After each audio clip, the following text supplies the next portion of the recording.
இதுல விசிகால இருக்கிறதுனால நான் கேட்குறேன்.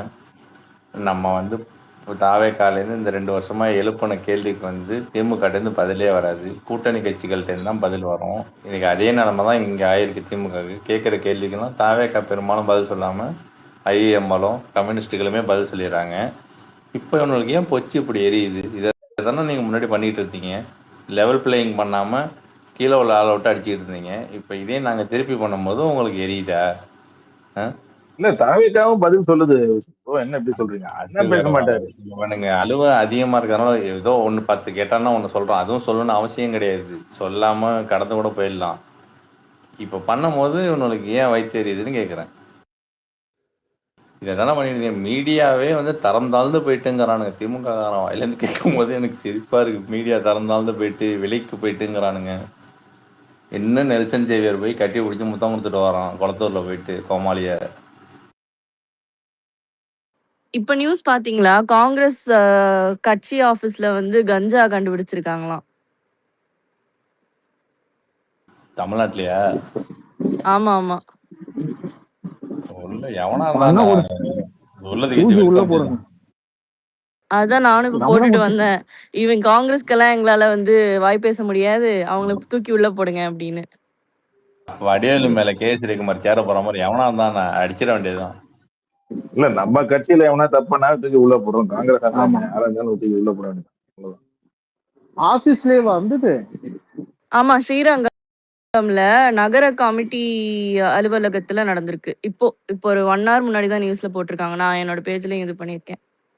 அவங்களுக்கு எல்லாம் முட்டு கொடுக்க முடியாது ப்ரோ. திமுகல பாதி கைகூலிங்க அங்கதான் இருக்காங்க. வேற வழி இல்லாம நகராம இருக்காங்க. அவங்களுக்கெல்லாம் வந்து சப்போர்ட் பண்ணி பேசிட்டு இருக்க முடியாது. பிடிச்சு உள்ள போடுங்க முடிஞ்சா அப்படின்னு தான் போட்டிருக்கேன். நேற்று பிங்மேன் காங்கிரஸ்ல உள்ள ஒரு சஞ்சய் காந்தின்னு ஒரு சின்ன பிஸ்னஸ் பண்றாரு. அவர் ஒரு ட்விட் ஒன்று போட்டிருந்தாரு. ஆட்சியில் ஏன் இப்படி இருக்காங்க, 3 கோடிக்கு நான் டெண்டர் கேட்டிருக்கேன், 3.5 கோடி டெண்டர் வந்து இதாயிருக்கு, அந்த 40 லட்சம் எங்கே போகுது அப்படின்னு கேட்டு போட்டுட்டு நிப்பாட்டிட்டாரு. டேட்டு கிட்டலாம் எவனும் பார்க்கல. திமுக காரன் கடிச்சு உங்கள் கூட்டணி தானே அப்படி இப்படின்னானே கடிக்க முடிச்சதுக்கப்புறம் ஒரு மணி நேரம் கழிச்சு வந்து அவர் ரிப்ளை போட்டார், இது உங்கள் ஆட்சியில் போட்டது தான் அப்படின்னானே. பம்பிட்டானுங்க, டேட்டா போலிங்கெல்லாம் பம்பிட்டானுங்க. போன ஆட்சியில் போட்டது, அதாவது டெண்டர் கூட உள்ளதெல்லாம் அப்ரூவ் பண்ணிட்டு கம்மியாக உள்ளதை விட்டுட்டானுங்க. இவனுங்க கொள்ளடிச்சிருக்கானுங்க நிறையா. அதை கேட்டதுக்கு யார் என்ன தேதியெல்லாம் பார்க்கல, தாவேக்கானு கடிக்க ஆரம்பிச்சிட்டானுங்க.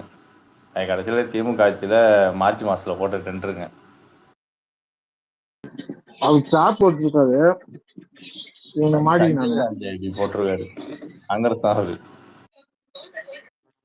இல்ல இப்ப இந்த காங்கிரஸ் ஆபீஸ் எல்லாம் ரெய்ட் பண்ண மாதிரி திமுக ஆபீஸ் எல்லாம் ரெய்ட் பண்ணும் ப்ரோ கொஞ்சம். நானும் ஒரு தாவேக்காலை சார்பு எடுத்தும் ஓப்பனாகவே இதை சொல்கிறேன். அது என்னன்னு தெரியல, டக்குன்னு இறங்கி பண்ண மாட்டேங்கிறாங்க. திமுக அதிமுக மேலே ஊழல் வழக்கு இருந்தாலும் எடுத்து பண்ணாத மாதிரி ஏன் பண்ண மாட்டேங்கிறாங்கன்னு தெரிய மாட்டேங்குது. டைம் எடுக்குது. லோவர் கிரவுண்ட்ல அவங்களோட ஆளுங்க இருக்காங்கல்ல, லோவர் கிரவுண்ட்ல இருக்கவங்க எனக்கு தெரிஞ்சு உள்ளூராட்சி தேர்தல் முடிய வரைக்கும் இதை வந்து ஃபுல் அண்ட் ஃபுல் எடுக்கிறதுக்கு ஒத்துக்கவும் மாட்டாங்க. இல்லை இந்த விஷயங்கள்ல இல்லை, பெரும்பாலும் இப்போ ஒரு கையில் ஆட்சி வச்சிருக்கும் போது செந்தில் பாலாஜி மேலே ஒரு கேஸ் இருக்குது, அதை எடுத்து பண்ணல. கேஎன் நேரு மேலே அவங்க பண்ணல, அவங்க இருந்தப்பையும் சரி. மாற்றி ஆட்சி வந்ததுக்கப்புறம் பண்ணல. இப்போ பண்ணிட்டு இருக்காங்கல்ல. இப்போதான் இதுக்கு ஒரு முடிவு கிடைக்குதான்னு பார்ப்போம். நான் இந்த 2 பேரும் இவனுங்களை உள்ள தள்ளி அட்லீஸ்ட் ஒரு வருஷமாவது இவனுங்களை ப்ரூவ் பண்ணி உள்ள இருந்தானுங்கன்னா நான் ரொம்ப சந்தோஷப்படுவேன். ஆக்சுவலி உள்ள போகணும்னு கூட இல்ல, கேஸுக்கு போயிட்டானே நாங்க ப்ரொபகண்டா பண்ணிக்கலாம், அது பிரச்சனை இல்லை. ஏன்னா உண்மையாவே அவன் எதுவுமே பண்ணலன்னா எதுக்கு அலறான்? நேத்து அதான் இவர் கேட்டார்ல. இன்னொரு பக்கம் எப்படி பிரச்சனை பார்க்கணும்னா, 1200 சாட்சிகள் இவன் செந்தில் பாலாஜி கேஸ்ல இருந்து 1200 பேரை கூப்பிட்டு வர்றதே அவனுக்கு தெரியும், அதுக்குள்ள அது முடிஞ்சு போயிருன்ட்டு. அப்படிதான் அவனுங்க பண்றானுங்க. எப்படினாலும் 2 கேஸுமே வந்து இடி கையில இருக்கு. நம்ம அவன் என்ன பார்கெயின் பண்ண போறான்னு தெரியல. டீலிங் பேசுவான் திமுக அலையன்ஸுக்கு சப்போர்ட்டுக்குன்னு. இதோட விடக்கூடாது. மூர்த்தி மாதிரி ஆளுங்க பத்திரப்பதிவுல ஏதாவது பண்ணிருக்கானுங்களா, இந்த மாதிரி தோத்து போன அமைச்சர்கள் தோண்டி எடுத்துடணும். பொன்முடி பழைய கேஸும் தோண்டி எடுத்துட்டு வரணும். பொன்முடியெல்லாம் விடுங்க, அவர் வயசாயிடுச்சு. விடுங்கலாம் சொல்லக்கூடாது. அவன் சொத்து சேர்த்துட்டு அவன் போய் செட்டில் ஆயிடுவான், அவன் பையன் வருவான், நமக்கு அடுத்த தலைமுறைக்கு அவன் பையன் எவனே தெரியாது. அவன் ஊருக்காரன் மட்டும் தான் தெரியும். ஆனால் திருப்பி அவனும் வந்து அரசியல் நின்று இன்னொரு பண்ணையார் ஆவான். அடி வம்சத்தோட காலி பண்ண அவனுங்களா, அப்பதான் சரியா வரும். நீங்க பாம்பை அடிச்சுட்டு விட்டீங்கன்னா அது திருப்பி அது வரா மாதிரி தலையை நசுக்கி 2 துண்டா போட்டாதான் வேலைக்கு ஆகும். நீங்களை விடவே விடாது. இன்னைக்கு இன்னொரு நியூஸ் பாத்தீங்களா? பிரகா போட்டிருந்தான். பிரகா ஊர்ல தான் அது நான் பார்த்தேன் 45 lakhs பிரைப் வாங்கியிருக்காங்க. நான் குரூப்ல கூட நான் ஷேர் பார்த்தேன் பண்ணாங்க. நான் பார்த்தேன் அநியாயமா இருக்கு. எங்க ஊர் பக்கம் தான் வழங்கமா இருந்தான். சூசைட் பண்ணிக்கிட்டாரு. பாவம். ஆமாம், இப்படி வாங்கியிருக்கானுங்க. சூசைட் பண்ணிக்கிட்டாரு ப்ரோ. இதெல்லாம் சன் டிவில போட மாட்டாங்கல்ல? அதெல்லாம் போடவே அதே எப்படி மாட்டாங்க. போடுவாங்க? இது ஒரு 10 வருஷத்துக்கு முன்னாடி கும்பகோணத்துல கண்டக்டருக்கே கிட்டத்தட்ட பாத்தீங்கன்னா ஒரு 3 லட்சத்துல 4 லட்சம் லஞ்சம் கொடுத்து தான் உள்ள வர மாதிரி அப்பயே பெரிய கேஸ் ஆனிச்சு. அது சைலண்டா அப்படியே மூடி மறைச்சிட்டானுங்க. அப்ப நடந்தது ஒரு இது டெப்போல வந்து வேலைக்கு டிரைவர் கண்டக்டர் வேலைக்கு அப்பயே 2 லட்சம் கவர்மெண்ட் ஜாபுக்கு வாங்கினானுங்க. அது கேஸ் ஆனிச்சு. அதை சைலண்டா அப்படியே மூடிட்டானுங்க. எங்க இது 2, 10 3 வருஷம் வருஷத்துக்கு முன்னாடியே எனக்கு தெரிஞ்ச பொண்ணு ஒருத்தவங்க வந்து கவர்மெண்ட் ஜாப் வாங்கி குடுக்குறேன்னு 9 lakhs ஈச் பர்சன் ஒரு 4, 5 பொண்ணுங்க குடுத்தாங்க. அதுக்கப்புறம் வந்து குடுக்க முடியாது அப்படின்லாம் சொன்னதுக்கப்புறம், அவங்க அம்மா வந்து அந்த அந்த பெர்சன் இருப்பாங்கல்ல வாங்குனவங்க, அவங்க வீட்டு வாசல் முன்னாடி வந்து மண்ணெண்ணெய் ஊத்திக்கிட்டு நான் கொளுத்திப்பேன். இதுதான் காரணம்னு எழுதி வச்சு கொளுத்திப்பேன்னு சொன்னோனே, அடுத்த 10 நிமிஷத்துல காசு குடுத்துட்டு போனானுங்க. இதெல்லாம் காலங்காலமா பண்ணிட்டு தான் இருக்காங்க. அதாவது இப்பல்லாம் முன்ன அளவுக்கு வந்து காசு வாங்கிட்டு வேலை குடுக்குறது பண்ண முடியறது இல்லையாம். ஆனாலும் வாங்கிட்டு நாங்க வேலை தரோம்னு அலக்களிக்கிறவங்க நெறைய பேர் இருக்காங்க. நான் இது நடந்தது வந்து ரொம்ப வருஷம் முன்னாடிலாம் இல்ல. 2 to 3 இயர்ஸ் முன்னாடி தான். தஞ்சாவூர்ல நடந்தது. அது ஏதோ இது ஒரு பிரச்சனை நியூஸ்ல கூட என்னன்னா வந்துச்சு. இதுல பிரச்சனை என்னன்னா கேஸ்ன்னு ஆகும்போது லஞ்சம் கொடுக்கறது தப்பு வாங்குறது தப்புங்கிறதுனால இந்த விக்டிம்ஸ் வெளியே வரதுக்கு யோசிக்க ஆரம்பிச்சிடுறாங்க. கரெக்ட். அது வேற மிரட்டி மாதிரி காசு போகுது. வாங்கிட்டு போனா போறோம்னு பாக்குறாங்க. அதான் பிரச்சனை. அதுதான் இப்ப கேஸ்ன்னு போகும்போது லஞ்சம் கொடுக்கறதும் தப்பு தான். அப்போ உனக்கும் ஏதாவது பாதிப்பு வரும்னு சொல்லி மிரட்டி விடுவானுங்க. அதனாலதான் வெளியில வந்து சொல்றதும் பயப்படும். அதான் 1200 பேர்கிட்ட வாங்கியிருக்கானுங்கன்னா 1200 பேரையும் கூப்பிட்டு ப்ரூவ் பண்றதுக்குள்ள நல்லா இருந்து ஆண்டு அனுபவிச்சுட்டு போயிடுவான் அவன்.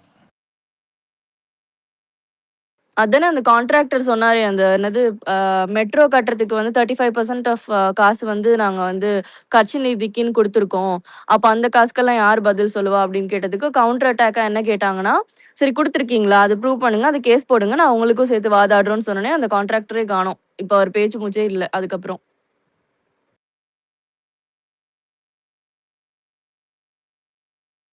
இது ஒன்று தாங்க பேஸ் வந்து இங்கே மோசமாக இருக்குங்க. எப்படின்னா எந்த கட்சி மாறி மாறி வந்தாலும் கேடர்ஸ் அவங்களுக்குள்ள கேடர்ஸ் இருக்காங்க. இந்த பேஸ் லெவலில் வேலை பார்க்குறானுங்க பாருங்கள். கவர்மெண்ட் அஃபீஷியல்ஸ் மேலேருந்து கீழே வரைக்கும் இல்லை எல்லாத்துலேயுமே ஊறி போய் தான் இருக்கானுங்க கரப்டடு. அவனுங்களை மாற்றுறது பெரும் கஷ்டம். ஒரு ஒர்க் ஃபோர்ஸையே மாற்றுறதுன்னா ஒரு என்டையர் கவர்மெண்ட்டில் எல்லாம் நடக்கக்கூடிய காரியம்லாம் கிடையாது. அதுலேருந்து கொஞ்சம் கொஞ்சமாக களை எடுக்க தான் முடியாது. களை எடுக்கிறதுக்கே உங்களுக்கு பார்த்தீங்கன்னா 10 வருஷத்துக்கு குறையாமல் ஆகும். எவனன்னு போய் பார்ப்பீங்க. மொத்தம் 2 பேர் இல்லை. சாதாரணமாக ஒரு சின்ன பையன் ராவன்னு இங்கே ட்விட்டரில் வெப்சைட் கிரியேட் பண்ணி வச்சிருக்கான். அவன்கிட்டயே அவ்வளோ கேஸு வித் ப்ரூஃபோட ரெஜிஸ்டர் ஆகுது. எல்லாம் ஜிபே பண்ண காசு. நேற்று பார்த்தீங்கன்னா 5 லட்சம் ரூபாய்க்கு ஒருத்தன் எங்கேயோ போலீஸ் ஸ்டேஷனில் காசு வாங்கியிருக்கான். அவன் 3-4 வெப்சைட் வச்சுருக்கான் இங்கே க்ரியேட் பண்ணியே இல்லை. ஒன்று பார்த்தீங்கன்னா ஹாஸ்பிட்டல்ஸுக்கு வச்சுருக்கான், ஒன்று டாஸ்மார்க்கு வச்சுருக்கான், ஒன்று எல்லா பொதுத்துறையில் கொடுக்குற லஞ்சத்தையும் ரிஜிஸ்டர் பண்ணுங்கன்னு வச்சுருக்கான். இங்கே சாதாரணமாக ட்விட்டரில் வச்சுருக்க பையனோட வெப்சைட்லேயே அவ்வளோ பேர் ப்ரூஃபோட ரெஜிஸ்டர் போடுறாங்க. அந்த அவன் டாஸ்மார்க்கு வச்சுருக்கிறதுலே கிட்டத்தட்ட பார்த்தீங்கன்னா ஒரு 4 லட்ச ரூபாய்க்கு காசு வாங்கிறான். எக்ஸ்ட்ரா வாங்குற சரக்குக்கு வாங்கிறாங்கன்னு இதில் ரெஜிஸ்டர் ஆகுது. அப்போ படிக்காத பாமர மக்கள் டெய்லி அன்னைக்கு கொத்தனார் சித்தாள்னு போயிட்டு தண்ணி அடிக்கிறவங்களாம் காசு கொடுத்துட்டு போகிறோம். கம்ப்ளைண்ட்லாம் எங்கே ரிஜிஸ்டர் ஆகும்? அதெல்லாம் ஆகாது.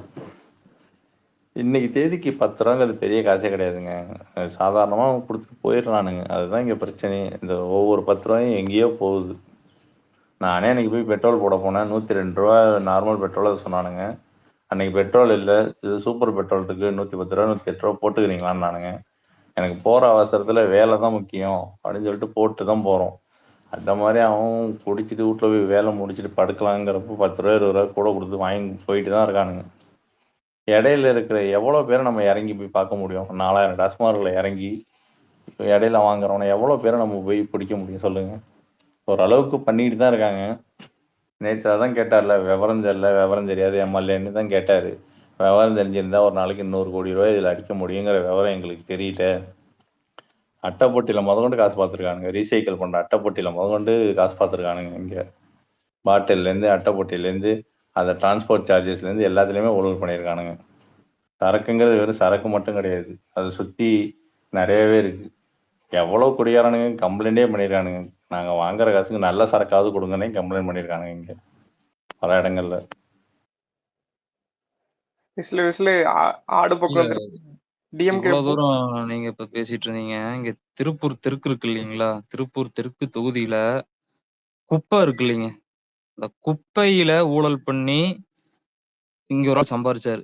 இப்ப அந்த கட்சியில இருந்து நான் போறேன், அரசியல இருந்தே நான் போறேன்னு சொல்லி கட்டப்பூர் போயிட்டாரு. திமுகவை சேர்ந்த செல்வராஜ் அவரு. இது அண்ணாமலை வந்து அவரோட கட்சியில பதவி இருந்திருந்தா கிளம்பி இருக்க மாட்டார்ல தனியா? இல்லை அப்படிலாம் இல்லைங்க. அவர் பிளான் 2020 வந்து வி த லீடர்ஸ்க்கு ஆரம்பிச்சு இது பிஜேபிக்கு நாமம் போட்டு அவங்க வந்து அந்த எண் மக்கள் இதுக்கு வந்து 100 crores கொடுத்துருக்காங்க. அதெல்லாம் இதை வந்து பிஜேபி காசுல தன்னோட பேரை வளர்த்துக்கிட்டு இது வேலை முடிஞ்சவொடனே கிளண்டு வந்துட்டாரு. அதெல்லாம் ஒன்றும் பண்ணிக்க மாட்டாங்க. அப்ப அவங்க முன்னாடியே பிஜேபி உஷாரா தான் இவரை தள்ளி விட்டுருக்காங்க தலைவர் பதவியில இருந்து. ஆமா, கரெக்டா? அதை வந்து பிஜேபி வந்து எல்லா ஸ்டேட்ல வந்து ஏமாத்தி 2 சீட்டு வச்சுக்கலாம் வந்து சிஎம் ஆயிருக்காங்க. அந்த பிஜேபி ஏமாத்தின இது அதான் பிஜேபி எல்லாம் ஏமாத்தலாம் முடியாது. 10 பேர் தொடாது அடிச்சு bro. டான் ஆனவங்களோட நான் அடிச்சவன் எல்லாம் டான் தான்ற மாதிரி இல்ல நீங்க ரொம்ப பிஜேபிக்கு எலிவேஷன் கொடுக்காதீங்க, நம்ம தொடாது. அதெல்லாம் ஒண்ணும் கிடையாது. பிஜேபியோட பிளஸிங்கோட தான் எல்லாம் வந்திருக்கான் அவன். நீங்க வேற இல்ல பிஜேபி இல்லைங்க எல்லாம் இல்லைங்க இல்ல தொடாத. பிஜேபி இத பாருங்க, நீங்க யாரு, நீங்க அண்ணாமலை எல்லாம் என்னவா பண்ணி பேசுறீங்கன்ற வரைக்கும் தெரியும். நீங்களும் அண்ணாமலை ஐட்டுவீங்கன்ற வரைக்கும் உங்களுக்கு தெரியும். நான் அண்ணாமலை ஐடிவிங்ல இருக்கேனா? டெஃபினட்டா தொடாதே ஆமா. சப்போர்ட் பண்ண மாட்டாரு விஜய். ஐயோ சரி ஓகே. அண்ணாமலை ஐடிவிங்ல இருந்தா எவ்வளவு காசு கிடைக்கும்? அது எனக்கு அது தெரியல. ஆனா நீங்க நீங்க தான் அண்ணாமலை சொல்லணும். ஐட்டுவீங்க தான் தெரியும். இல்ல இதாங்க எனக்கு அந்த ஐயோ அண்ணாமலை ஐடிவிங்ல என்ன காசு தராங்க எனக்கு தெரியாது. நான் எனக்கு அந்த அளவுக்கு காசு சம்பாதிக்க வேண்டிய அவசியமும் கிடையாது. கொடுங்க. இல்ல அது என்னமோ உண்மைதான். ஆனா ஐடிவிங்ல இருந்தா 200 ரூபாய் கொடுத்துருவானுங்க டிஎம்கேல. இல்ல அண்ணாமலையில ஐடிவிங்ல இல்ல தெரியல எனக்கு. சீரியஸா வந்து தேவர் ஸ்பெண்டிங் 50 அதை வந்து ஒரு இது பிரசிடெண்டா இருக்கும்போது அந்த வார் ரூம் வந்து பெங்களூர்ல அவங்க ஒய்ஃபோட இதுல நடத்துனாங்க. 15 lakhs they were spending every month. பாத்தீங்களா உங்களுக்கு ஓகே தெரியுது. இல்லைங்க இதெல்லாம் வர நியூஸ் வச்சு தாங்க சொல்றேன். நான் அங்க இருந்த ஒர்க் பண்ண தான் தெரியணுமா? இப்போ ஒருத்தர் யாரோ சொன்னாரு வந்து யாரோ வந்து குப்பையில ஊழல் செஞ்சாருன்னு. அப்புறம் இவரும் கூட இருந்தாருன்னு அர்த்தமா? அப்படி கிடையாதுல்ல. யாருக்கு தெரியும்? இன்ஃபர்மேஷன் வந்தது. இது உங்களுக்கு தெரியாத விஷயம் அப்படியா? இல்லையா தொடாது, அதனால குப்பையில கேட்குறேன். 40 வயசுல கம்ப்யூட்டர் கோர்ஸ் படிக்கிறதுக்கு ஒருத்தன் லண்டன் போனானே, அதை நீங்க எப்படி பாக்குறீங்க? இல்ல அதெல்லாம் வந்து அவங்க ஸ்பான்சர் பண்ணாங்க கவர்மெண்ட் அது BJP. That is okay. DMK government sponsor இல்ல இது பண்ணாங்களா? படிக்க நான் நான் நான் முதல்வன் திட்டத்துல ஸ்பான்சர் பண்ணாங்களா?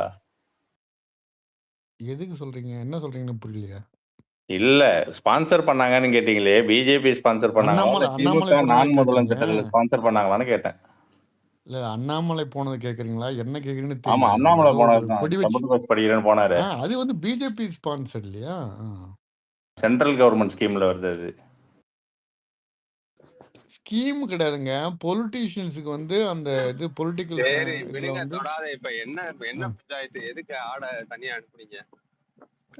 ஆடு வந்து 30 யாரும் தனியா அனுப்பலப்பா. ஐயோ they wanted to retain him. Okay தொடாதே. and you didn't want to.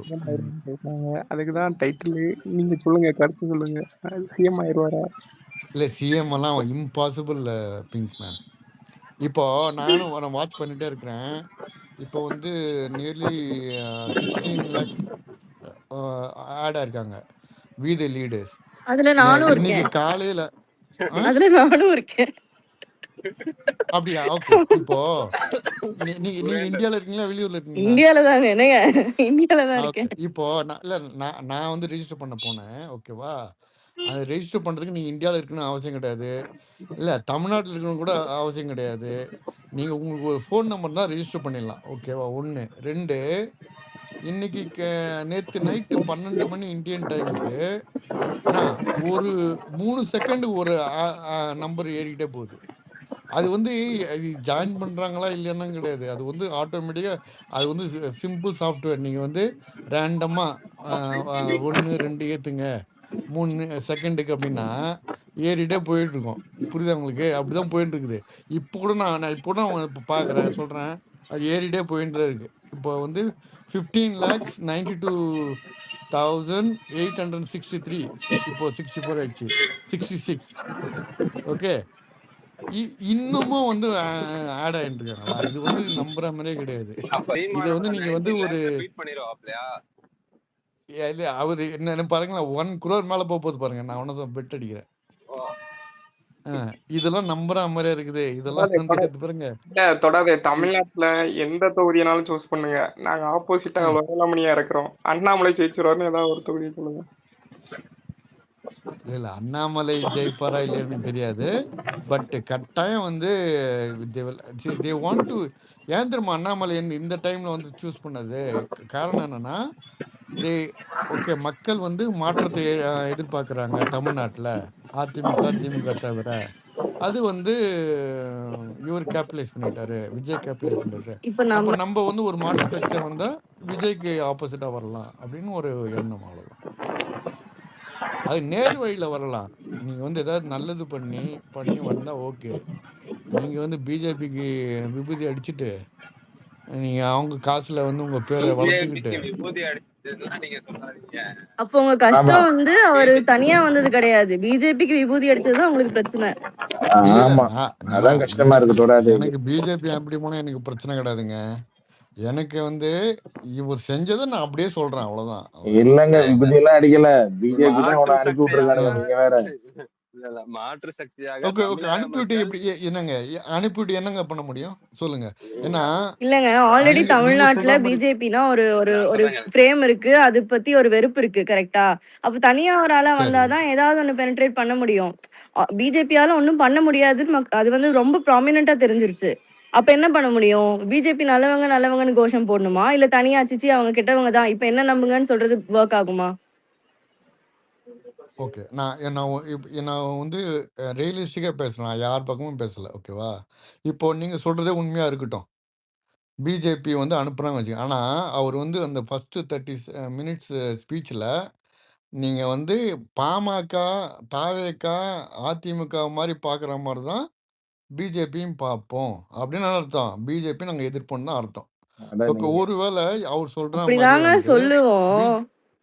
சரிங்க சரி இருங்க சரிங்க. இப்போ எலெக்ஷன் வருது, 29 எலெக்ஷன் வருது. அதுக்குள்ள ஒரு பார்ட்டி ஃபார்ம் பண்ணிட்டு அவர் நிற்கிறாருன்னு வச்சுங்களேன். இப்போ நீங்க சொல்ற கருத்துப்படி அவர் வந்து பிஜேபி எதிர்க்கணும்னா பிஜேபியோட அலையன்ஸ் போக மாட்டார், கரெக்டு தானே? ஆஹா, ஒரே ஐ ஆ, மீன் சப்போர்ட் ஆமா விஜய் பண்றதுனாதான் மெயினாவே அலையன்ஸ் போக மாட்டாருங்கிறேன். இல்லைங்க, நீங்க தான் சொன்னீங்க பிஜேபியை வந்து நெகட்டிவ் இமேஜ் இருக்கு, ஆமா, அதனால பிஜேபி பிஜேபியோட எதிர்த்து போக மாட்டாரு. இப்போ பிஜேபி பிஜேபிய நான் ஆன்டி இப்போ பிஜேபி எதிர்க்கிறேன்னு வெளியில சொல்றேன் அப்படின்னா, உள்ள வந்து சரி. எங்களுக்கு கள்ள தொடர்பு இருக்குன்னா ஆப்வியஸ்லா நான் வெளியில வந்து ஒரு கூட்டணி இல்ல வைக்க இல்ல மாட்டோங்க. கள்ள தொடர்பு எப்படிங்க நீங்க வந்து சரி சரி, நீங்க ஓகே, கள்ள லெட் மீ தொடர்பு ரீஃப்ரேஸ் இட். வந்துருச்சீங்க. நான் வந்து பிஜேபி ஆ, அனுப்புன ஆளுன்னு வச்சுக்கோங்க. அப்ப நான் பப்ளிக்கா மறுபடியும் சரி, எப்படிங்க அவருக்கு பப்ளிக்கா வந்து நான் எப்படி அலையன்ஸ் போடுவேன்? உங்களுக்கு புரியுதா நான் சொல்றது? ஏத்துக்கிறேங்க. நான் ஏத்துக்கிறேன். நான் சிம்பிளா ஒரு கேள்வி கேட்கிறேன். 29ல வந்து ஒரு அதுக்குள்ள வந்து பார்ட்டி ஃபார்ம் பண்ணிட்டாரு. இப்ப 29 39 சீட்ல வந்து கண்டஸ்டே பண்ண தனித்து போறது இல்லைங்க. நிற்பாரா? பிஜேபியோட அலையன்ஸ் இல்ல, வைப்பாரா? அவர் தான் நான் இந்த கேள்விக்கு பதில் சொல்லணும்னு தான் கேட்கிறேன் நான் இல்ல உங்கள. அவர் தான் 31ன்னு சொல்லிட்டாரு. 29 தான் கண்டஸ்டே கிடையாது. 31 தான் கண்டஸ்ட் பண்ண போறாரு அவரு. இல்ல அப்படி அப்ப இல்ல சொல்லல அவர். உள்ளூராட்சி எப்படி இருக்குல்ல, தேர்தல்ல இங்க கம்பீட் இல்ல பண்ணுவேன்னு சொல்லியிருக்காரு. உள்ளூராட்சி தேர்தல் வரைக்கும் அவர் வந்து பேசிட்டு தான் இருக்காரு. அவர் உள்ளூராட்சியில வந்து ஒரு கவுன்சிலர் நின்னா கூட அந்த ஏபிஜே கலாம் இதுல ட்ரைனிங்ல வந்து பண்ணி தான் நீங்க கவுன்சிலர் கூட நிக்க முடியும் எங்க கட்சி சார்பா அவர் சொல்லிட்டு. அப்படின்னா he will form the government before the January February next year, ஓகேவா? இல்ல தொடாது, ஸோ நான் உங்களுக்கு ஒன்றும் புரிதலுக்கு இருக்க மாதிரி கேட்குறேன். என்னோட புரிதலுக்கு இருக்க மாதிரி விஜய்க்கு வந்து ஒரு ஓட் பேங்குங்கிறது வந்து எலெக்ஷன் அந்த பார்ட்டி அனௌன்ஸ் பண்ணுற முடியும் யாருக்கும் தெரியாது. ஃபேன் பேஸ் மட்டும்தான். அதை வச்சு கொஞ்சம் கொஞ்சமாக கட்டமைச்சு ஏதோ ஒரு 2 வருஷத்தில் இப்போ பண்ணி வந்துட்டார், ஓகேவா? ஆட்சியை சரி, பிடிச்சிட்டாரு, ஓகேவா? அதே மாதிரி இப்போ அண்ணாமலைட்ட ஏதாவது இருக்கா, பேஸ்ன்னு ஒன்று இருக்கா, இல்லை அது பிஜேபி இல்ல பேஸ் இல்ல தானா? நீங்க தனியாக பேஸ் நீங்க இருக்கா டாபிக்கை அவருக்கு? மாத்தாதீங்க. இல்ல மஸ்கட் நீங்க டாபிக்க மாத்தாதீங்க. ஏபி கேட்ட கேள்விலாம் பதில் சொல்லிட்டு இருக்கேன் இப்போ. இப்போ நம்ம உங்க உங்க அசம்ப்ஷன் தான் போயிட்டு இருக்கோம். அதாவது வந்து பிஜேபி ஃபீல்டு பண்ணியிருந்தா இப்போ போயிட்டு இருக்கோம். நான் கேட்குற கேள்வி அப்படி பிஜேபி ஆனால் அவர் பேசுறது எல்லாமே ஆன்டி பிஜேபியா இருக்குது. ஸோ இப்போ வந்து அந்த எலெக்ஷன் வரைக்கும் நம்ம இது விட்டுறலாம், இந்த உள்ளாட்சி தேர்தல் விட்டுறலாம். ஏன்னா அது வந்து ரொம்ப க்ளோஸு. நான் சொல்றது 29 எலெக்ஷனில் 39 சீட்டில் வந்து இது பிஜேபியை எதிர்த்து பேசிட்டு பிஜேபியோட அலையன்ஸ் வைப்பாரா இல்லையா? இப்ப கள்ள தோட்டமா வைக்க சொல்லலாம். கள்ள வைக்க தோட்டமானா மாட்டாருங்க. வந்து அலையன்ஸ் வைக்க முடியாது. வைக்க மாட்டாரு. ஆப்வியஸா வைக்க மாட்டாரு. வைக்க மாட்டாரு. அதுதான் நாங்களும் சொல்றோம். ஓகே ஓகே அதுதான் இங்க வேணாம். இன்னைக்கு I just want the answer. Okay நான் வைக்க மாட்டாருன்னா இவர் மேல வந்து ஏகப்பட்ட குற்றச்சாட்டுகள் இருக்கு. ஏற்கனவே வந்து இவருடைய மச்சான் வீட்டில் வந்து ரெய்ட் பண்ணியிருக்காங்க. மச்சாங்கிட்ட வந்து 500 கோடிக்கு சொத்து இருக்குது. இந்த சொத்தெல்லாம் வந்து மச்சான் வந்து சொந்தமா சம்பாதிக்கல. என்ன அவர் வந்து இவர் பிரசிடென்ட் ஆனப்போ தான் அந்த 500 கோடி வந்திருக்குது. ஆனா அவர்கிட்டயும் அது நிறைய எப்படி வீடியோ வந்திருக்குன்னு டேப்லாம் இருக்காமே, பாஜக சார்ந்த வீடியோ டேப்புக்கெல்லாம் இருக்காமே, ஒண்ணும் அதுதான் பண்ண முடியாது அதுதான் அவங்கள. சொல்றேங்க. அதுதான் இப்போ என் பாயிண்ட் தான் நீங்களும் சொல்றீங்க மஸ்கட். நான் சொல்றது கொஞ்சம் முடிச்சிடுறேன் நான். ஸோ இப்போ அலையன்ஸ் வைக்காத அண்ணாமலை எதுக்கு வந்து பிஜேபி ஃபீல் பண்ண போறான்? அப்புறம் ஆனா, அவன் வந்து எதிர்த்து நின்னானா, அலையன்ஸ் வைக்காம 29 நின்னானா, they will dig out all this information. அவன் வந்து எல்லாமே ரெடியா இருக்குது. இல்ல அதுதாங்க உள்ள நானும் உள்ள சொல்றேன். தூக்கி போடுறதுக்கு. பிஜேபிக்கு வந்து ஆ, அண்ணாமலை அலையன்ஸ் தேவை கிடையாது. பிஜேபிக்கு வந்து அண்ணாமலை சரி. மூலியமா இந்த பக்கம் ஆப்போசிட் சைடுல இருக்கிற ஓட்டை ஸ்பிளிட் பண்ணி ஒரு 5 சீட் வந்தா கூட ஆ. அவனுக்கு வின்னு தான். அதான் அவனுக்குள்ள நோக்கம். புரியுதுங்களா? பிஜேபி வந்து ஏங்க அலையன்ஸ் வந்து ஏற்கனவே வந்து பிஜேபிக்கு ஓட் ஷேர் கிடையாது. இல்லைங்க. இல்லாத ஓட் ஷேர் ஏங்க ஸ்பிளிட் பண்ண போறாங்க? அதுதான் சொல்றேன். இப்போ நீங்க சொல்றீங்கல்ல ஓட் ஷேர் இல்லன்னு. அப்போ ஓட் ஷேர் உருவாக்கணும்னா பிஜேபியால உருவாக்க முடியாது. கரெக்ட்டா? இப்ப அண்ணாமலை மேல சரி ஐபிஎஸ் அண்ணாமலை உருவாக்குறாரு. அதாங்க ஐபிஎஸ்ன்னு ஒரு பேக்ரவுண்ட் இருக்கு, படிச்சவரு அப்படின்ற ஒரு இத முன்னிறுத்தி நான் வந்து பிஜேபிக்கு அகைன்ஸ்ட்னா அவர் கட்சியில இருக்கப்போவோ, பதவியில இருக்கப்போவோ பேசல. அவர் கட்சியில நிராகரிக்கப்போ பேசினாரு. கரெக்ட்டா? சரி. அப்போ அவர் வெளியில இப்படிலாம் வந்து பில்டப் ஏபி ம் இப்படிலாம் பில்டப் கொடுக்காதீங்க. அண்ணாமலை வந்து ஸ்ரீமானுக்கு போட்டியா வருவாரே தவிர பில்டப் குடுக்கல. நான் இதுக்கும் முடிச்சிடுறேனே. அன்பு அன்பு நான் அதான் முடிச்சிடுறேன். அதெல்லாம் இப்போ என்னன்னா அவர் வெளியில அனுப்புனது பிஜேபின்னு நான் ஏன் சொல்றேன்னா அப்பதானே இப்போ அவர் ஓகே வெறுக்கப்பட்டிருக்காரு, ஒதுக்கப்பட்டிருக்காரு, அதனால அவர் தனியா வராருன்னு ஒரு கட்டமைப்பு பண்ணாதானே ஆல்ரெடி பிஜேபி வெறுக்கிற மக்கள் அண்ணாமலைக்கு சப்போர்ட்டா போவாங்க. உங்களுக்கு புரியுதா நான் சொல்ற மேத்து? அதெல்லாம் புரியுதுங்க. நான் என்ன சொல்றேன்னா, நீங்க மெத்தட் என்ன வேணா இருக்கட்டும். அந்த ரிசல்ட் வந்து அ அ அண்ணாமலை வந்து அலையன்ஸ் வச்சாதான் பிஜேபிக்கு பெனிஃபிட் ஆகும். ஐயோ பிஜேபி இல்லங்க. Can win some seats. இல்லங்க. என்னங்க என்னங்க? ஓட்டு ஸ்பிளிட் ஆனா போதாதா? ஆ அது அது இல்லாத ஓட்டு ஸ்பிளிட் என்ன இப்போ ஆனா இப்போ யாருக்கு ஏடிஎம்கே இல்லாத டிஎம்கே ஓட்டு? ஓட்டு ஓட்டு ஸ்பிளிட் கெயின் பிஜேபி ஆகுது. ஓட்ட சொல்லல. பண்றதுக்கு தான் இல்லாத ஓட்டு வராருங்கிறேன். ஏங்க இல்லங்க. என்னங்க இல்லங்க. நீங்க பிஜேபிக்கு சொல்றது கேளுங்க. பிலோ 10% தாங்க இருக்குது ஓட்டு இல்லங்க. ஏற்கனவே. பிஜேபிய சொல்லலங்க நான். ஆ? பிஜேபிய சொல்லலங்க நான். ஆ? ஆப்போசிட் சைடுல கொங்கு இருக்கிற கொங்கு டிவிகே அதிமுகன்னு அலையன்ஸ் ஒண்ணு இருக்குல்ல? இருக்குல்ல. இருங்க டிஎஸ்பி, கொங்கு ஆமா. அதிமுகன்னு ஒண்ணு இருக்குல்ல. அந்த கொங்கு சரி. ஓட்டை வந்து அண்ணாமலை பிரிக்க பாக்குறார், அதிமுகவை சர்வநாசம் பண்ண பாக்குறாரு அப்படின்னு சொல்றாங்க. ஓகே இல்ல அது மட்டும் கொங்கு இல்ல. ஓட்டு எடுத்துக்கலாமே. இல்ல உங்க இல்ல வாதப்படியே அது வரேன். அது கொங்கு மட்டும் ஓட்டு இருக்குல்ல, இல்ல அது கொங்கு மட்டும் இல்ல. ம். இல்ல அன்பு நான் அது மட்டும் சொல்லல. ஓட்டு ஸ்பிளிட்னா நான் வந்து பிஜேபியோட ஓட்ட சொல்லல தோடாது. என்ன சொல்றேன்னா அதிமுக ட்ட இருந்து ஓட்டு எடுக்கலாம். ஓகே. இவனுங்க ஆன்டி பிஜேபின்னு ப்ரொஜெக்ட் பண்ணி டிவிகேட்ட இருக்க யங்ஸ்டர் ஓட்டையுமே கொஞ்சம் எடுக்கலாம் அப்படின்னு அவனுங்க யோசிக்கிறானுங்க. அதான் பிளான். ஐயா ஓகே. டிஎஸ் அதுவும் ஏன் இருக்கு. டிஎஸ் நீங்க என்ன காமெடி பண்ணிக்கிட்டு இருக்கீங்க? இல்ல இல்ல அப்பா அன்பு. இல்ல இல்ல. அதுக்கு தான் பாருங்க. ட்ரைன்னு வந்து சொல்றாரு. அவன அத ட்ரை அவங்களுடைய என்ன பண்றானுங்க. ஓட்டத்தை அதுதான் சொல்றாரு அன்பு? அதான் அது அவங்க அது பிளான். நடக்குமா நடக்கும்னு இல்லையான்னு நான் சொல்லல. அது அப்புறம் என்ன ஓட்டத்தை நடக்கும். சொல்றாரு? அதான் அவனுங்க பிளான். அதான் அவனுங்க ம். பிளான். பண்ணி ம். 3 வே கான்டெஸ்டா எப்படியாவது கொண்டு வந்துட்டா, ஏன்னா எப்படி இருந்தாலும் பிஜேபி அதிமுகவோட அலையன்ஸ்ல இருக்கும். மோஸ்ட் லைக்லி திமுகவோட அலையன்ஸ்ல வந்துரும். புரியுதுங்களா? நம்ம இந்த சைடு இருக்கிற ஓட்ட கொஞ்சம் குறைச்சா கூட அவனுக்கு 3 வே கான்டெஸ்ட்ல அவனுக்கு வந்து கொஞ்சம் சீட் வரும். அதுதான் அவனுக்கு குறிக்கோள். இல்ல புரியுதுங்களா? DS2 நான் ஒன்று 2029. சொல்லட்டுமா? இந்த எலெக்ஷன்ல 26 எலெக்ஷன்ல அண்ணாமலை சப்போர்ட்டர்ஸ் ஒரு குரூப் இருக்கு. அது இல்லைன்னுலாம் சொல்ல முடியாது. ஒரு குரூப் இருக்கு இல்லையா? அந்த குரூப் வந்து என் மாசா வந்து தாவேக்காக தான் ஓட்டு போட்டாங்க. காரணம் என்னன்னா, அவங்களுக்கு வந்து ஏடிஎம்கே பிடிக்காது. தொடராது ஏடிஎம்கே ஒரே ஒரு பிடிக்காது. நேர் விருப்பம். இப்பதான் ஆ, டிஎம் வந்தது. கேட்டு யாருன்னு கேட்கணும் தொடராது. நான் தான் தொடாத தான் கேகேஎஸ். இல்ல வேற ஏதோ ஒன்று சொல்றாங்க, அதையும் படிச்சிருவாங்க இல்ல? அது அசிங்கமா வல்கரா நீங்க வந்து ட்ரால் பண்றதுன்னா இல்லன்ட்டு நான் ஐ வில் எக்ஸிட். இல்ல இல்ல தொடரு, இல்ல நான் இல்ல நான் அப்படி அவன் இல்ல பேசியிருக்கேனா? அவன் தான் எச்ச பையன்னா அதை வந்து நீங்க வந்து இல்ல இல்ல, டிஎம்ல வந்து இதுன்னு சொல்லிட்டு போய் சொல்லக்கூடாது. வேற ஒண்ணு விஷயத்தையும் சொல்றாங்க, அதுவும் உண்மையான்னு கேட்கலான்னு தான் அது. நீ கேளுங்க முடிக்க கேளுங்க விடுங்க நீங்க நீ. என்ன என்ன வந்து இது பண்ண போறீங்க, அசிங்கப்படுத்த போறீங்க. அவரு ஓகே சங்கி, பண்ணுங்க. அவரு பேசுறதெல்லாம் நம்பாதீங்க, டைம் வேஸ்ட் பண்ணாதீங்க, சரி அவர் யூஸ்லெஸ் அப்படின்னு சொல்லிடுங்க. சரி okay okay okay no problem. இப்போ நான் என்ன அதுதான், சொல்றேன்னா நீ நீங்களும் அதுக்குள்ளே தவறாதே, என்ன தவறா இல்ல நினைச்சுக்கிறீங்க? எனக்கு தெரியும் விஜிலாண்ட் நீங்க டிஎம்ல வந்துன்னு சொன்னவொடனே எனக்கு தெரியும் அது என்னன்னு தெரியும். நான் என்ன கேன்னு சொல்லிட்டு இருந்தேன். இல்ல மறக்கிறதுக்கு என் குரலை யாரும் ஈஸியா கண்டுபிடிச்சிருவாங்க எல்லாரும். ஆமா, உங்க காந்த குரலை யார் மறப்பாங்க? ஆமாங்க, என் குரலுக்கு ஃபேன்ஸ் இருக்கு விஜிலாண்ட். ஆனா ஸோ தொடாதே. என்ன பேசணும்? அண்ணாமலைக்கு சப்போர்ட்டர்ஸ் இருக்காங்கன்றீங்க. எங்க இருக்காங்க? கண்ணால பார்த்ததே இல்லையே. இல்ல இல்ல இல்லப்பா, இல்ல இல்ல பிங்க் மேன் அவன் 4-5 வருஷமா வந்து தி பில்ட் அ ஃபேன் பேஸ் அண்ணாமலைக்கு யூசிங் பிஜேபி காசு. அந்த ஆன்லைன்ல ஓட்டர்ஸ் இது சொல்ற ஆன்லைன்ல கேளப்பா, சொல்றது கேளப்பா, அந்த ஓட்டர்ஸ் எல்லாமே ஏடிஎம்கே அலையன்ஸ் இருந்தாலும் ஏடிஎம்கேக்கு போடல. அவங்க போட்டது எல்லாமே தாவேக்கு தான் போட்டாங்க. ஸோ அண்ணாமலை என்ன யோசிக்கிறாருன்னா அந்த அந்த ஓட்டு நம்மளுக்கு கட்டாயம் வந்துடும். அது அது உண்மைதான். அதுனா ஒரு 5% வச்சுங்களேன், அது வந்துடும் அண்ணாமலைக்கு. ஏன்னா தே 5%? Build base. அவ்வளவுலாம் கிடையாதுங்க. என்ன சொல்றீங்க? ஓகேங்க, இல்ல நான் ஒரு ஒரு பாஸ் உங்கள்கிட்ட ஒரு கேள்வி கேட்கலாம். இல்ல ரொம்ப அண்ணாமலை காமெடி வந்து 5% 5% இல்ல நான் கேட்கலாங்களா? ஹலோ. கேளுங்க. இல்ல இப்ப அண்ணாமலை வந்து முதலமைச்சர் ஆகுறதுக்காண்டி கட்சி ஆரம்பிச்சிருக்கிறாரா, ஓட்ட பிரிக்கிறதுக்காண்டி கட்சி ஆரம்பிச்சிருக்கிறாரா? அவர் சீமானோட போட்டி போடுறதுக்கு கட்சி ஆரம்பிச்சிருக்கிறாரு.